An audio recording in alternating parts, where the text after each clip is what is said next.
The closer we get to the release of Bloomburrow, the more you can understand why player excitement is reaching new levels. But in today's video, we have to discuss a card from Bloomburrow that has jumped over 2,500% and what this means for players.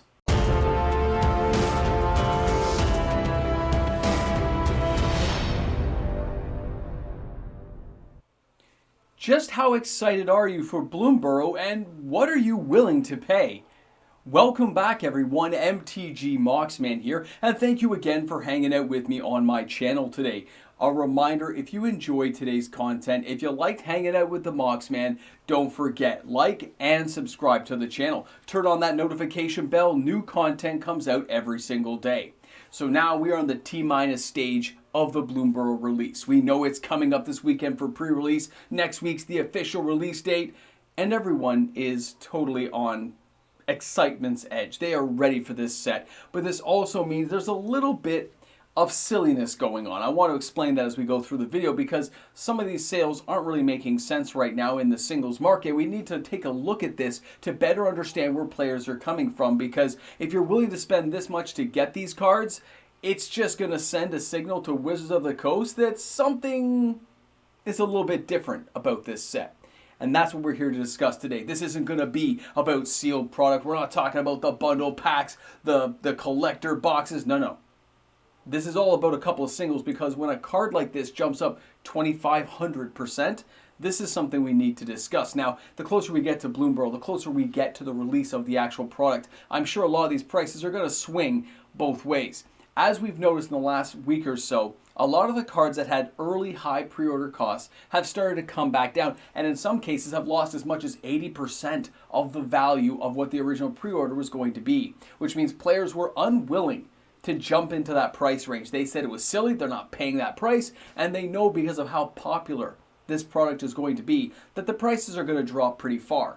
But is this one of those cards that's going to drop, or is this one of the cards that'll be so hard to get that it'll be worth the money? Let's take a look.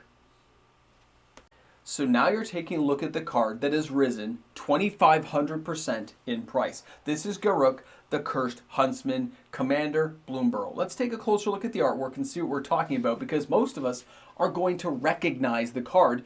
It is not that long ago in Throne of Eldraine that we saw this card, okay? Now, I look at the artwork and I got to admit, I love it. It looks amazing. And this brings you to a whole other level of understanding and appreciation for some of these cards and the artistic take on what they've done with the Planeswalkers. But is this enough to justify the original version, which is now a $2 card? Are you willing to pay a 2,500% surcharge just because of the artwork? That is what I think players have to come to understand, that if they are willing to spend that money on the card just because of how the artwork looks. And it reminds me of when we had War of the Spark. We had Liliana, the Dreadhorde General, and there was like the anime version of it from Japan, the Japanese boxes. And I think even now, that version's like the regular Dreadhorde General from War of the Spark, Liliana, is like a $14 card. And the anime version, I think, is like an $80 card, non-foil. The foil version's even more expensive. But it's the same card with different artwork, and that artwork offers a certain amount of bling factor to how players will look at these cards and understand their value. And does that mean the artwork on Garruk is going to be enough to drive the level of pricing to an entirely stratospheric change of how we look at Magic cards? Does the text and the actual card no longer matter, but the artwork on the card drives prices the way they are? Are you one of those players who is willing to spend $50 to get that card?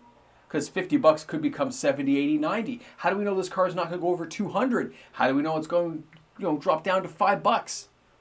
Until we see exactly how many boxes get opened in Bloomburrow and how regular these cards start to appear, we're not really going to know. Time is the great equalizer. Time will tell us the true value of these cards and how the market interprets that value. But right now, when somebody sees that kind of change in price, that kind of jump, it is gonna just, it puts a certain amount of people in the FOMO thing where they don't want to miss out, so they dive in and buy it. It kind of reminds me of the Chrono Godzilla thing we saw back with Ikoria, where the card just, 50, 60 bucks a copy. Look where things are now, right? Those changes are always going to be reminders to ourselves of what happens. And the hype we have behind Bloomburrow, the excitement of this upcoming set, can lend itself to that FOMO atmosphere where you should be looking at things a little more critically, and players aren't. They're just excited to get these cards, play with them, own them, utilize them. And all these animal planeswalkers has drawn a lot of attention. I know a lot of players, my friends included, including myself, who are a little more excited because of these, even though they're already existing planeswalkers. They like the look of them. They like the animal kind of identity to it. So I can appreciate that and understand that. That doesn't mean I'm going to pay that type of surcharge, that kind of up pricing, just because it looks a little bit more special.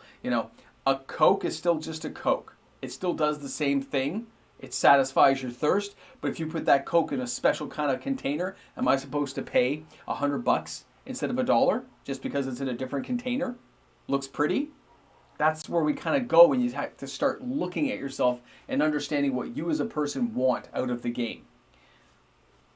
That being said, that's the logical side of me. And I know how players react in this game, and I know how the market can take things, and the excitement can get away from everybody. So when you look at a card going up 2,500%, when it's going from $2 to 50, this is something that you need to take a look at. This is something we have to rationalize and say, do I think that card's going to go higher? Does this person who's pricing these cards, or these people buying this card, do they know something I don't know? Or is this going to crash down? So you do have to take that more critical look and understanding of where the prices are going to go for cards like this. And is this the only one? Because looking at the market for Magic the Gathering is also understanding that Bloomburrow being a popular set, the cards they put inside, no serialized, but all these animal ones have got a lot of attention. What does that mean for the game? What do I need to look out later on? And is there some way I can catch the inside track to future generation of wealth inside the game? Or getting some of the cards I want before they spike up, even if you're not a speculator. Maybe you just want to get some of these cards so you don't have to worry about it. I'm the person of this mind where I will wait. I will wait to see what happens. What is the worst possible scenario of where I think a price would go, but what's the best case? What am I willing to risk versus what do I hope to gain? That is something players need to consider for themselves each time when these type of things happen. Because a 2,500% increase on a card like that, which is a $2 card, I wouldn't buy it. My mind will say no, wait and see what happens. Do you need a Garrick under a different artwork even though it looks cool? Or can you wait and see what happens later on and then maybe pick it up for a song compared to where it is right now? Let me know what you guys think. I want you to drop some comments in the comment section about pricing like this, like we saw with War of the Spark, like we've seen with Ikoria. These events in Magic do happen. They come around every couple of years, and they are big deals for a lot of players. So I want to know what side of the fence you fall on. Drop some comments in the comment section. Thanks again for hanging out with me today on the video, in the video, with the video. Who made it this far in the video? I know you'll let me know because you'll put a boomstick in the comment section. Guys, have a great day today. We'll see you tomorrow with another video. Hey guys, here we are at the end of the video. And a reminder, if you enjoyed today's content, it's because of the patrons. It's because of the YouTube membership members who help make this possible each and every day with daily uploaded content. Without that support, we wouldn't have this channel like we do today. So thanks again to each and every one of them for allowing me the opportunity to be here on YouTube with you every single day. Guys, it rocks. I'll see you tomorrow with another video. Have a great one. Welcome back to the Ramble Jamble, and yes, you should have known this was going to happen because you're at the end of the video. You know the Moxman's got an opinion on this, and I need to share it with you. As soon as I saw this breaking down, guys, we've seen it before. It's still Liliana, the Dreadhorde General, anime style or non-anime style, and it still commands money now. So, although I don't think it should, and I wouldn't change up a version just because it's harder to get, people do find value in being able to say they have cards that people don't have. They drive a certain level, they derive that enjoyment from being able to flex a little bit like we would with a reserve list card and say, check out this version. It does mean it's going to be hard to get as far as I can tell, but right now the price doesn't really make sense to me, but it could later on with many of these cards. Bloomburrow's going to be around for a couple of years, but does this all of a sudden mean that all these cards are going to be $2 cards? Probably not. We still are opening products differently than we did 5 years ago. We're not in that same environment like we were 5 years ago. Our wallets are different. Inflation is different. A lot of people are actually still adjusting to what's going on. So there's a level of excitement, sure. To be sure there is. But that still doesn't mean it's going to be opened as readily as we've seen in other products. Modern Horizons 3 is the perfect example of what will probably happen with Bloomburrow. Bloomburrow is not Ikoria, okay? Bloomburrow is not even the Lost Caverns of Ixalan. It's still an expensive product. It still costs more than it used to, and there's going to be less boxes open. I used to open cases of this stuff. I'm opening a box. It's still different for a lot of people.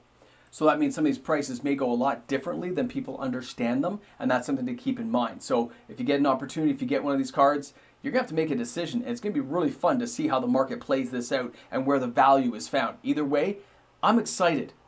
If the cards keep going up because they're anime style, awesome. If they're animalistic, awesome. Somebody will find value there. Me, I'm going to stick to what I love. I'm looking forward to the set, and I can't wait to see what you guys say in this comment section. It's going to be insane. Anyway, thanks again for being here. Thanks for hanging out and shopping smart at S-Mart. And don't forget, we have a 50% off coupon when you turn the Necronomicon to page 612. Remember 612, and remember the Necronomicon's deal, okay? Buy one sold, get one free. You know how it is. Have a great one.